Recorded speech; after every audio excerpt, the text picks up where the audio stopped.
ஏகாதசி தொடங்கினதே ஒரு ஜீவன் முக்தி அடைவதை குறிப்பதற்காக. அந்த ஜீவன் வேறாரும் அல்லர், நம்மாழ்வாரே அந்த ஜீவர்.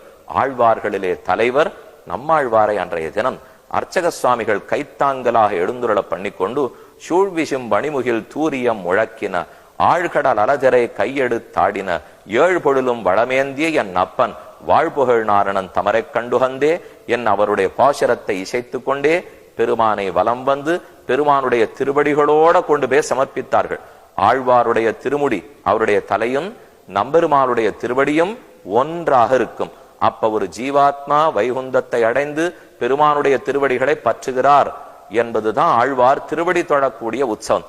அத்தோட முனியே நான்முகனே முக்கண்ணப்பா பாசுரம் சேவிக்கப்பட்டு சூழ்ந்தகன் ஆழ்ந்துயர்ந்த முடிவில் பெரும் பாழையோ சூழ்ந்ததனில் பெரிய பரணன்மல சோதியோ சூழ்ந்ததனில் பெரிய சுடர்ஞான இன்பமேயோ சூழ்ந்ததனில் பெரிய என் அவாவரச் சூழ்ந்தாயே என்று நம்மாழ்வாரை பெருமான் திருவடிகளிலே சேர்த்து கொண்டான்.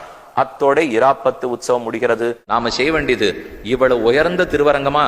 அப்ப கோவிலுக்கு வரச்சே நான் இனிமே பேச மாட்டேன், கண்டபடிக்கு நடந்துக்க மாட்டேன், பெருமாள சேவையை தவிர மத்ததை பத்தி நினைக்க மாட்டேன், திருவரங்கனை பத்தின 247 பாசத்தியானு கத்துப்பேன், நித்தியம் அதை அனுசந்தானம் பண்ண போறேன், இந்த திவதேசத்தில் இருக்கிறது பாக்கியம்னு தெரிஞ்சுக்க போறேன், பொய் பேச மாட்டேன், பிறன் மனைக்கு ஆசைப்பட மாட்டேன், இன்னொருத்தர் பொருளை ஆசைப்பட போறதில்லை, நம்பெருமாளும் ராமானுஷரன் நமக்கு உய்ய ஒரே திருவடிகள் என்கிற எண்ணத்தோடே இருப்போம். திருமங்கி ஆழ்வார் சரணாகதி அனுஷ்டித்தார்.